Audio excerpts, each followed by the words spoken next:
you make a claim that a source is biased, when you read a source as somehow being biased, are you sure it's their bias that's showing through there and not your own?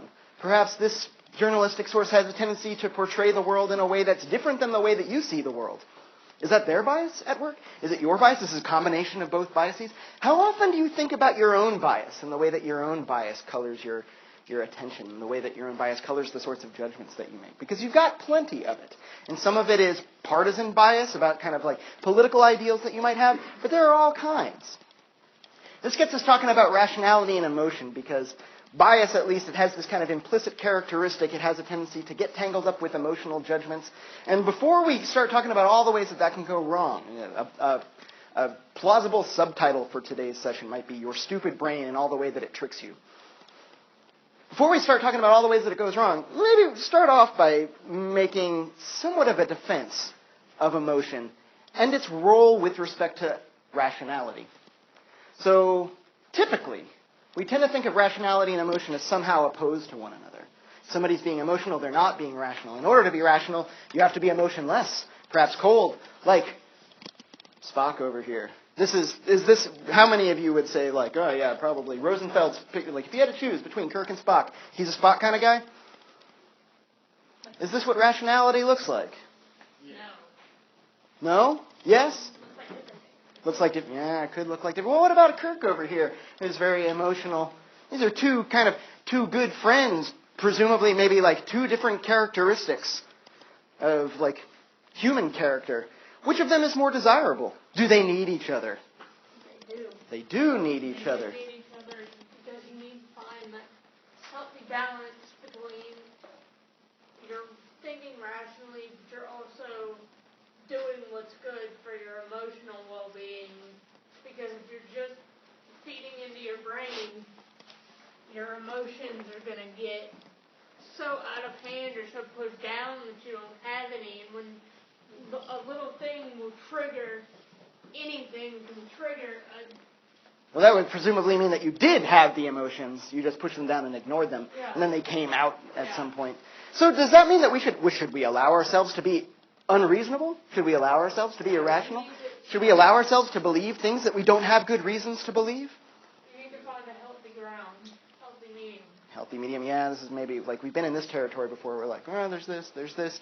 Yeah, perhaps none of us should be a Kirk, none of us should be a Spock. We should find some sort of healthy balance. What sort of balance? And what exactly should the relationship between our emotional judgments and our rational judgments be? And is there even a distinction to make between these two things? We have a fallacy. I don't know if we've called this one out by name, but this is a common fallacy that gets taught in a lot of critical thinking classes, a fallacious appeal to emotion. Here's an advertisement from, I can't even tell who this is from, tiny, tiny, tiny print there. Join us in the challenge for Earth with some French word.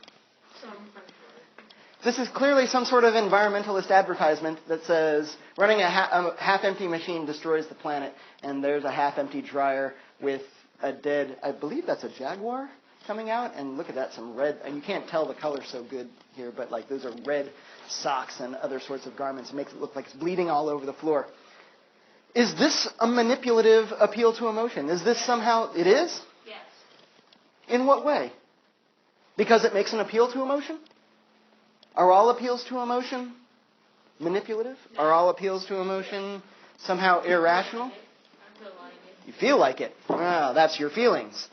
Like emotional? You think it or you feel it? I think so. Think so? Like, I remember being in fights with my former boyfriend last year. And every time we would fight, he would try to, like, jab at me emotionally. Because he was a rational thinker with his mind, and I was a emotional thinker with my heart, and he would take jabs at me, like cold jabs, and I'd be like, okay, not make you mad again. Okay, yeah, yes? I think it's absolutely manipulative emotion. Like, looking at it from strictly an emotional standpoint, if you're trying to get somebody to feel something, then you have to manipulate their emotions. There's no other way to do it except manipulate their emotions. Like, manipulation of that connotation with it, it doesn't necessarily have to be manipulating a bad way to a bad place. Ah, okay. So you might manipulate somebody to a good place. Yeah. But you would still be manipulating them to the good place. Wouldn't it be better to like get them to go to the good place without the manipulation? But sometimes manipulation is needed. Well, how could we tell people that it's a bad idea, it's harmful to the environment to run your dryer half empty? Could we do it without an appeal like this? Yeah. Is this unnecessary? Is it? And maybe, like, for some folks, does it kind of, like, get your dander up? Where you just kind of like, fuck you, FrenchGroup.org. This is clearly trying to manipulate me. But then again, I mean, how often do you see a clear connection between your actions vis-a-vis your dryer, your laundry habits, and the impact that they have on the environment? Like, these are two things that, like, the cause and the effect are separated pretty far from one another. You hardly ever see them side by side. Is putting them side by side enough to... Is that an honest argument? To say, like, look, when you do this, this happens. It doesn't happen just like this, but it may as well. Yeah, Hagen. Well, the French group isn't trying to hide that they're manipulating. It's pretty out in the open. It's pretty out in the open that it's manipulative? Yeah. It'd probably be like, yeah, it's supposed to be provocative. Okay. So are we all on board with this? That not all appeals to emotion are, maybe we might even say, not all appeals to emotion are fallacious. Not all appeals to emotion are like sneaky and manipulative. I mean, sometimes maybe there's just no way to confront somebody with the reality surrounding their actions or with like the realities of the world without there being some sort of emotionally charged element to it. For example, if we were going to talk about the Holocaust, it seems almost necessary that in order to do so honestly, we would have to look at an awful lot of the records surrounding what happened during the Holocaust. And images like this would be part of that. Is this emotionally manipulative? Do you have a strong emotional response to this image? Yeah. Perhaps not by now. You've seen it too many times. And is this bad? Is it bad that you have a strong emotional response to this image? Should you have a strong emotional response to this image? And is this part of the way that you think? Is this part of the way that you reason? Perhaps your emotions should be informing your reason. Another way that we might think about this, and Maggie got us started on this, is perhaps to think about, like, what would your life be like if you had no emotional judgments whatsoever? If we were thinking in terms of, like, if we're going to be a Spock type, like worse than a Spock type, because Spock is half human, just like a complete Vulcan, right? Somebody who like makes no emotional judgments whatsoever. What would this look like? We have these questions about whether or not it would be healthy. We have questions about whether or not you should strike a balance. Perhaps we should also ask questions about like, what would the reality of a life lived with no emotional judgments look like? As it turns out, there have been cases about this. There have been people that have had various forms of brain damage. Antonio Damasio talks about one of his patients. He's a psychologist and philosopher. Talks about one of his patients who had a tumor in the center of his brain. What is it?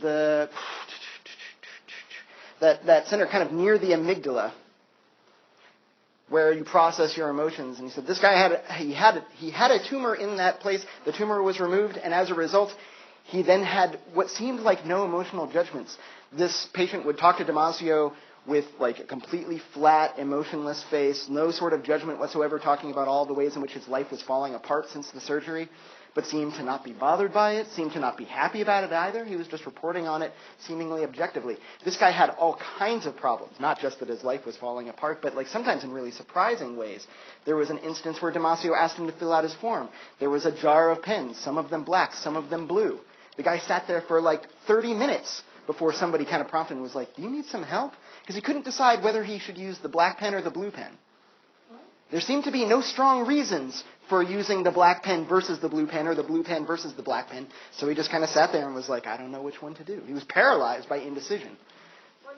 Whereas if I gave you a jar of black pens and blue pens, you just grab one at random? Yeah.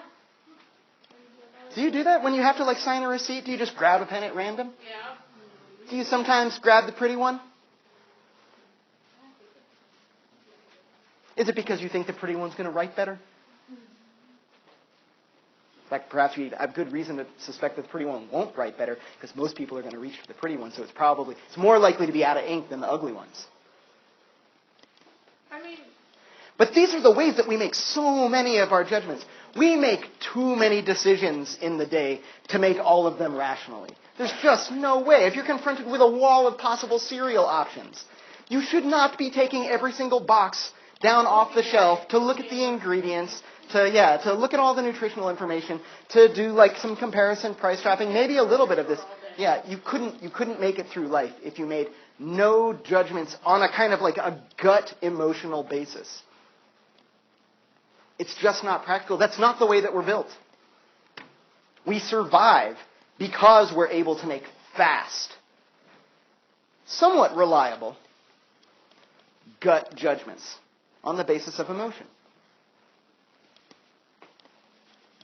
And the way that people are talking about this these days, it's kind of old news that emotions are an important, they play an important role in rational judgment. This is not the sort of thing that I think is very new, especially amongst academic scenes these days. Perhaps in the lay public it's a little more surprising.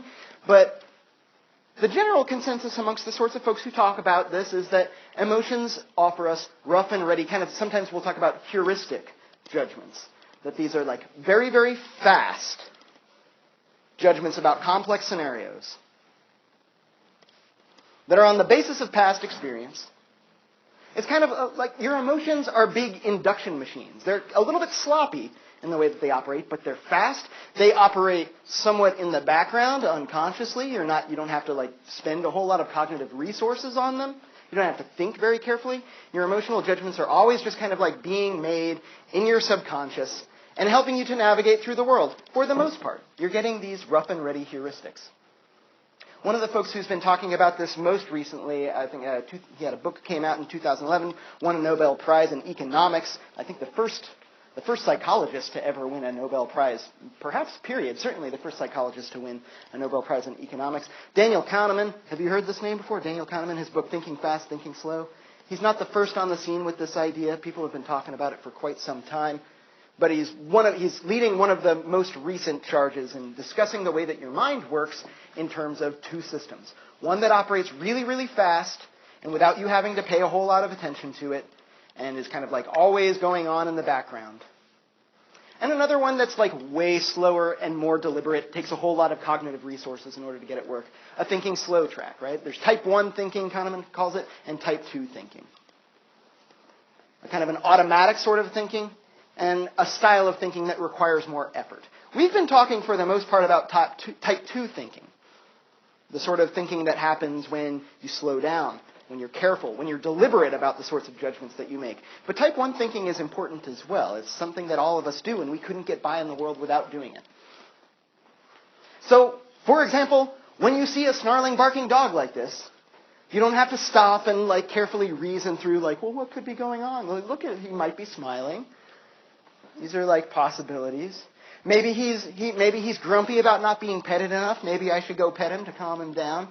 No, instead, you see a scene like this, maybe you hear that, and you hear all the snarling and barking and snapping, and without even having to think about it, you back away. And right you should. So why is everybody so down on emotions? Well, one of the reasons why people are down on emotions is that they can be easily manipulated, as we know from all sorts of exposure to various forms of propaganda, that oh, look at it, well, that doesn't look good. I don't like anybody choking prosperity out.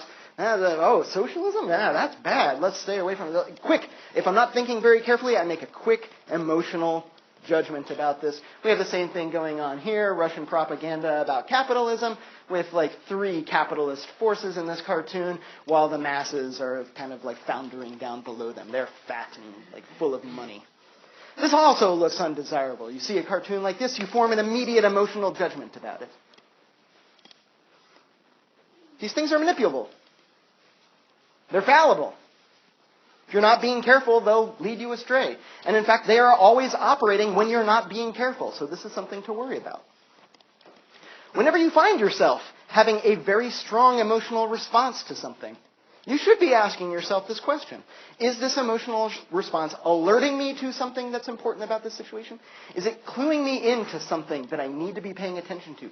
For example, if you see, a photograph of the civil war in Syria, and it's a bloody, dead child in a father's arms while he's wailing. Do you have a strong emotional response to this? I just described it. I didn't even show it.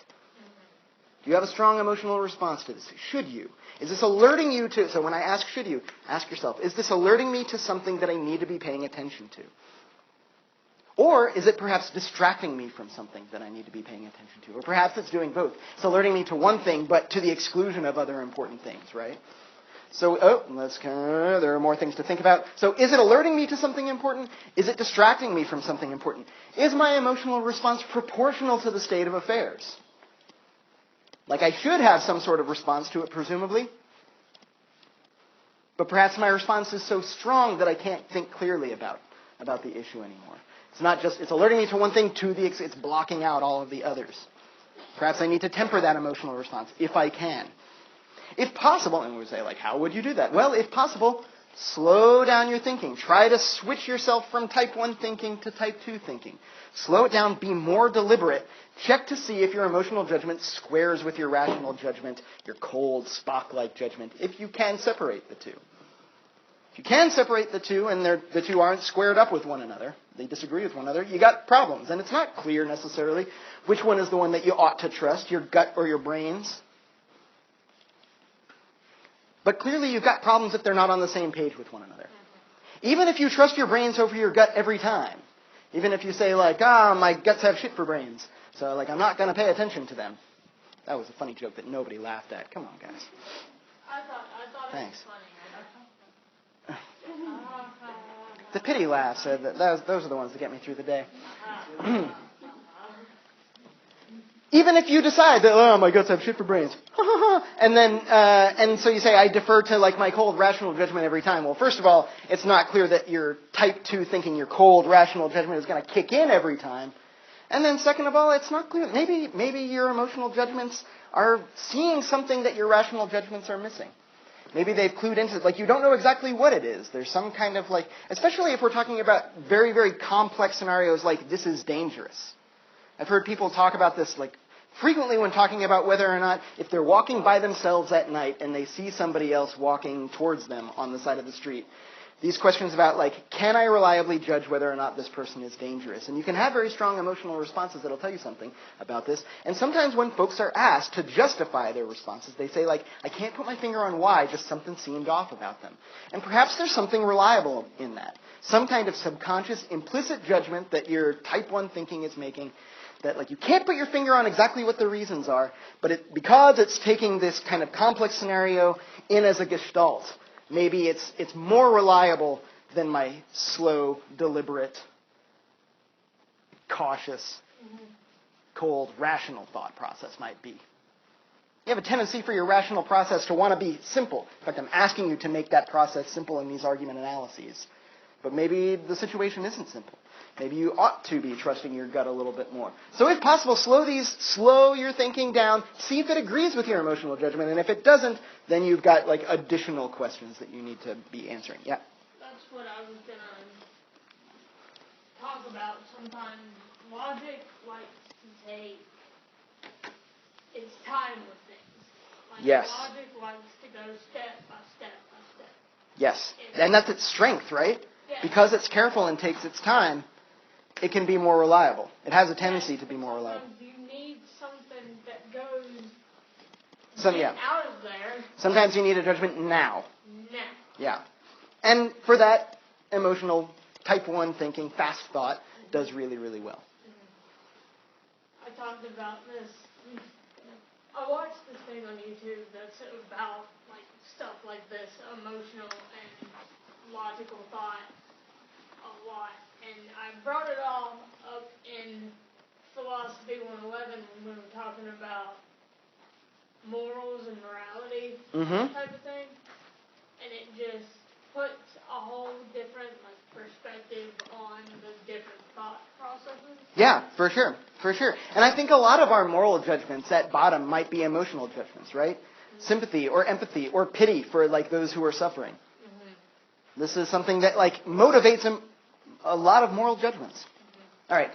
So perhaps if we made the case that like, well, let's not just like poo-poo emotions altogether. They're very important. They play a crucial role in our reasoning. They are to be trusted sometimes. One of the ways that we can talk about this is like, can you rationally reconstruct? Can you like do a slow thought version of your emotional judgment such that you say, like, yeah, see, it was reliable. I wasn't thinking of all the reasons when I made that snap judgment, but the snap judgment is reliable because it seems to be drawing on what would otherwise be good reasons. Okay. So an image like this of the Syrian refugee crisis, do you have an emotional response to this? Yep. Maggie says yes. How about the rest of you guys? Emotional response to this? Well, what do you think about it? Do we know like the political context surrounding this? There's a civil war in Syria. There are all kinds of refugees and questions about who should be taking them. Should anybody be taking them? And a lot of countries saying like, why we got to be the ones that take them? And one of the reasons that sometimes gets given is an image like this. These are the reasons why you should take refugees.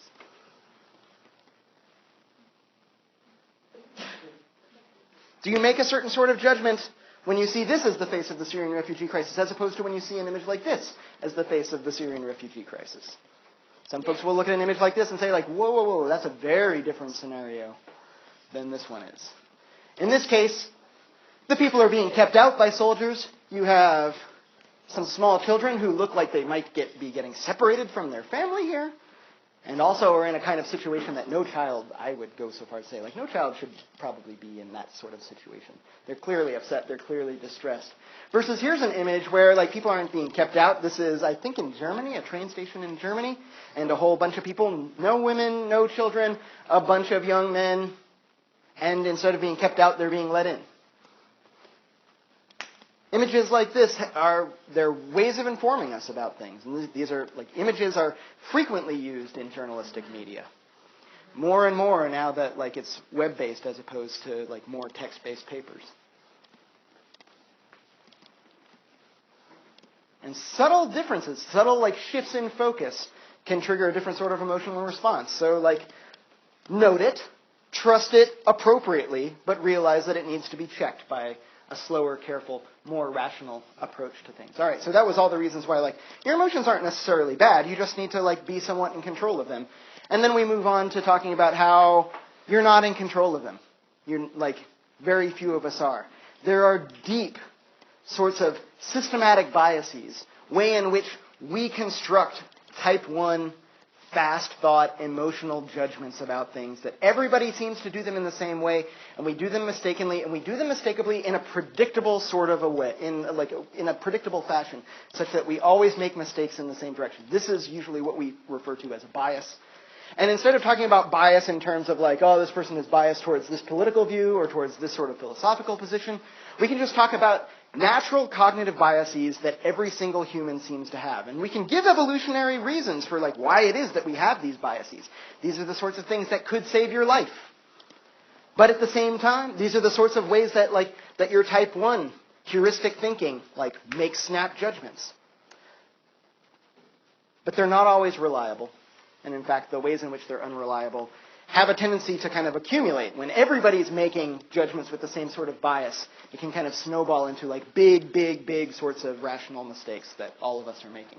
So rather than get into like a whole bunch of kind of theoretical discussions about like what cognitive bias is and how it works, because this isn't that kind of class, maybe similar to the way that we talked about fallacies, we can just like run through a whole bunch of cognitive biases that every single one of us has, every single one of us falls prey to, so long as we're not slowing down, we're not engaging our slower, more careful, more deliberate type 2 rational thought processes. We can start with belief bias. Belief bias is the tendency to skew your judgment of how reliable an argument is. Take note of this, by the way. This is going to affect your third argument in your argument analysis. Your judgments about like which of these two competing arguments is actually the more reliable argument. Which one makes a better, more compelling rational claim. Know that you and me and everybody else, we have a tendency to skew our assessment of the rationality of an argument based on how believable we find its conclusion to be. Is that wrong? Should I not do that? What's wrong with skewing your assessment of the rationality of an argument on the basis of how believable you find its conclusion to be?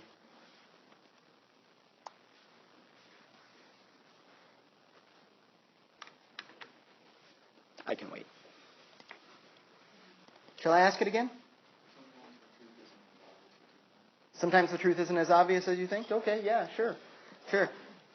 That certainly seems to be clear, but how do I know? So, like, I'll think something, and then I'll be, well, sometimes the truth isn't as obvious as I think, so what, should I believe the opposite? Should I suspend judgment in all cases? No. Erica?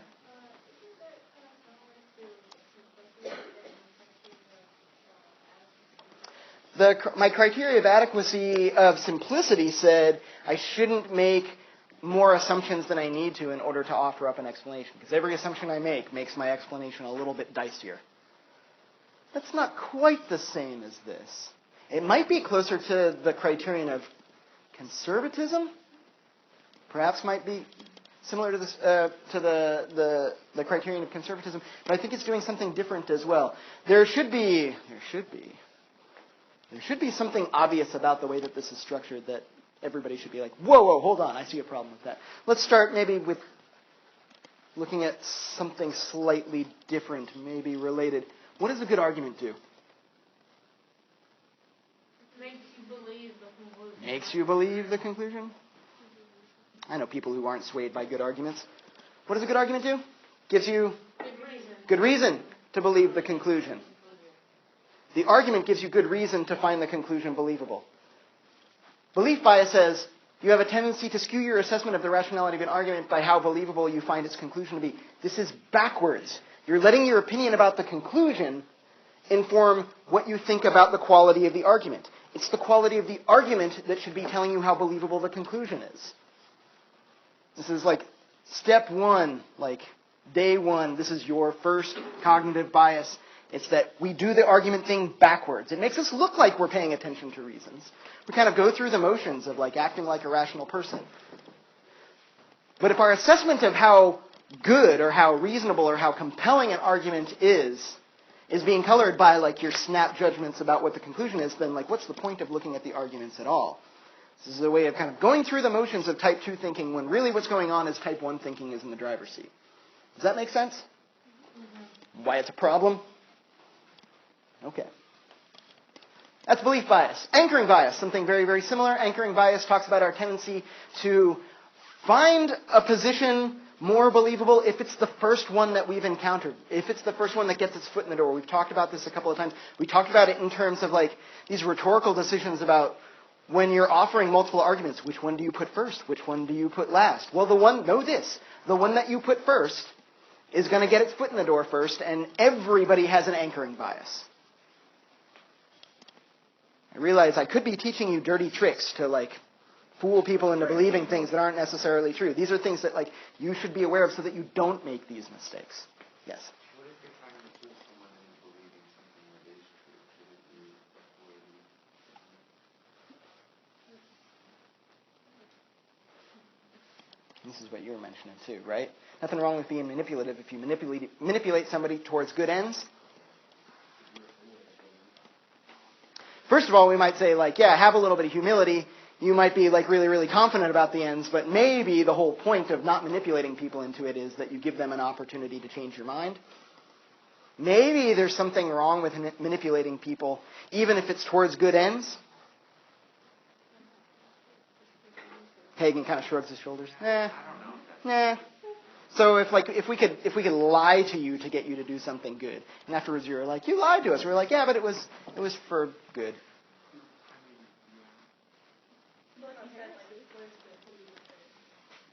So we might, it depends on like who's. Well, my opinion of good, which I think is pretty reliable.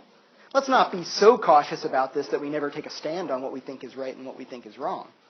Well, I mean, some opinions are obviously more correct than others, or better opinions. Yeah. So can you trick somebody into having the better belief?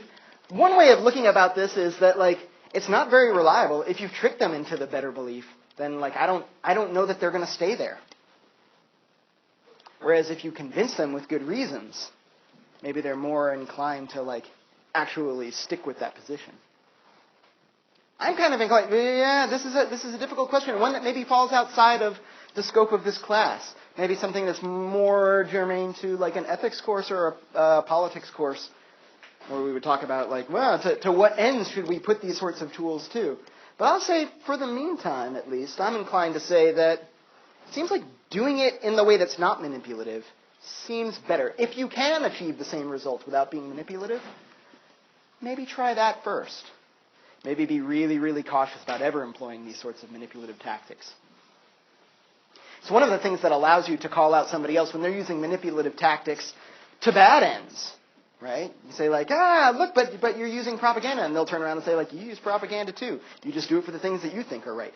Everybody, almost everybody on this planet, there are very few people who are kind of twisting their mustaches and saying like, I want to bring about evil because I know the difference between good and evil and I prefer evil and I want to make things worse. Like nobody says that.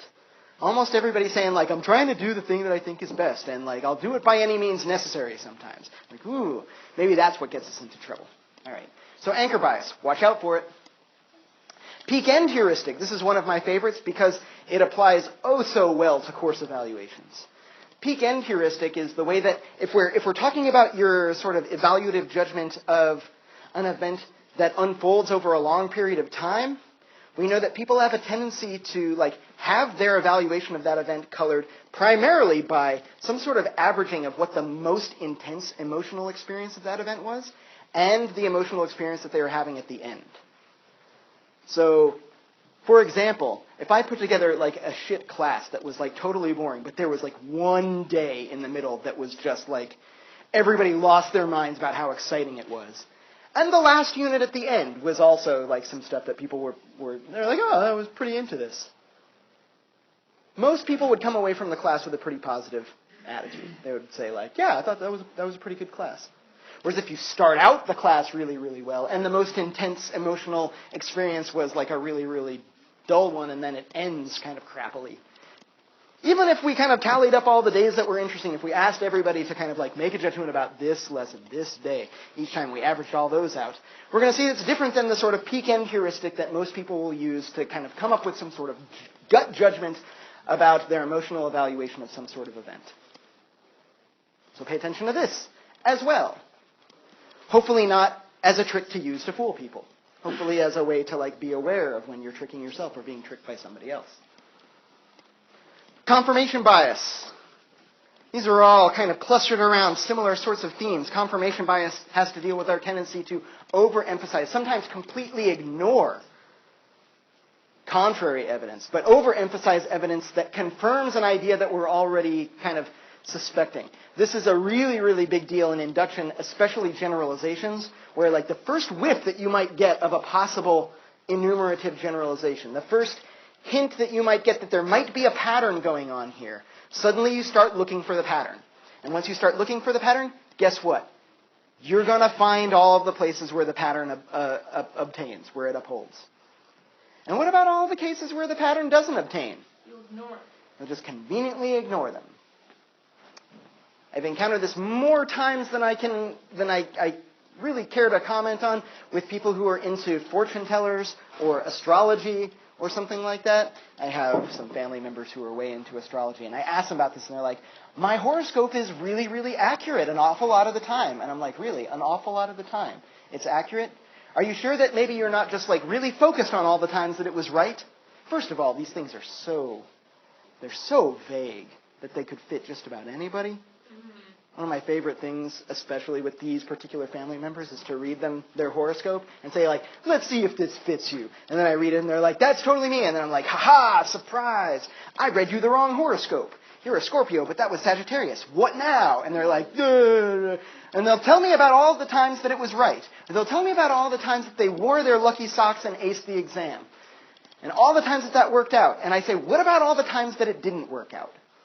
What about all the times that, like, you bought a lottery ticket and it didn't win? What about all the times that your horoscope was wrong? What about all the times that you wore your lucky socks and you didn't hit a home run or didn't ace the exam? Are you sure you don't have a tendency to downplay those? They just aren't as accessible to your memory. So the answer is, like, probably yes, right? We probably do this because most people do this. In fact, all people do this. We all have a tendency to do this. It's part of how our type 1 thinking works.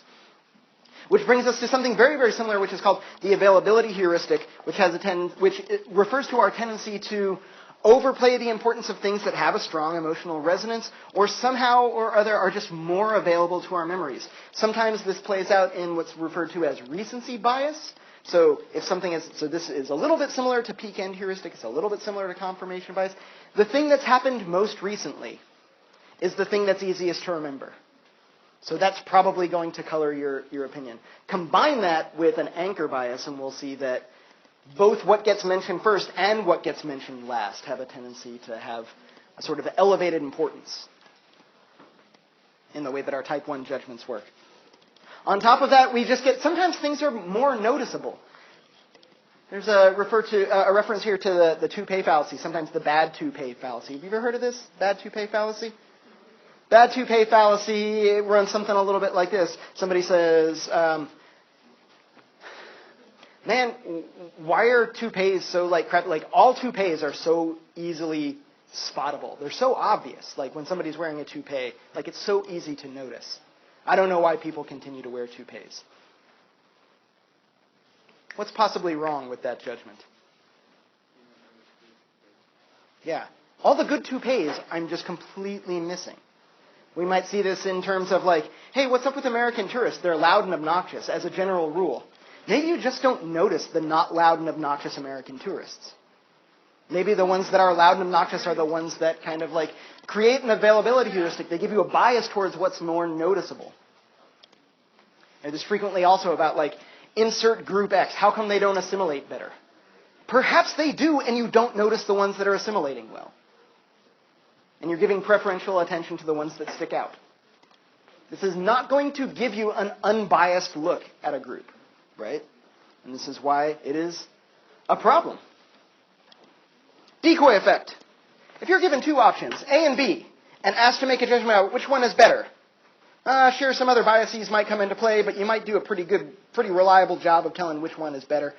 If we add a third option, and that third option is one that's very, very similar to B, but clearly worse, you have a tendency to now think that B is better.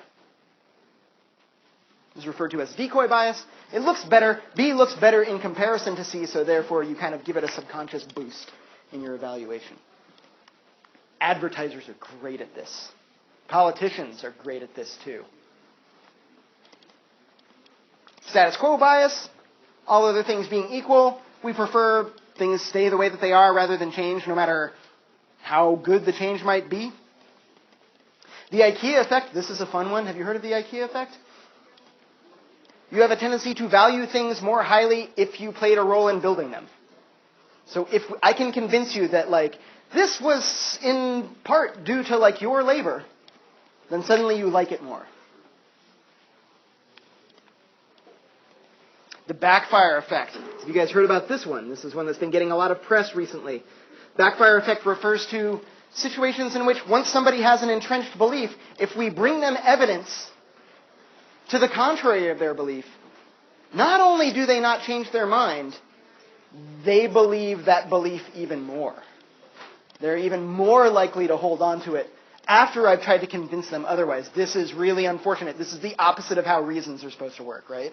If I bring somebody reasons, and the speculation about like how this is working is that like the person somehow feels attacked. They're like, oh, I'm under attack. I'm going to hold on to like my belief even tighter because I think somebody's trying to push me off of it. They are. But should you be holding on to it tighter? No. Dunning-Kruger effect? Blah, blah, blah, blah, there's more.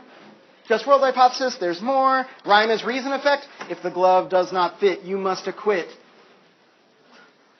That's believable because it rhymes, right? Birds of a feather flock together. That must be true. Sounds pretty. Sounds pretty doesn't mean is a good idea. And last but not least, blindness bias. Last but not least in terms of these cognitive biases. Not last but not least in terms of the things I'm going to say today. Bias blindness, which is this assumption that like all of these biases that I'm talking about, these are problems for other people, not for me. I am less prone to bias than other people are because I am smarter. Everybody thinks this. Everybody thinks that they're like way less susceptible to bias than other folks are.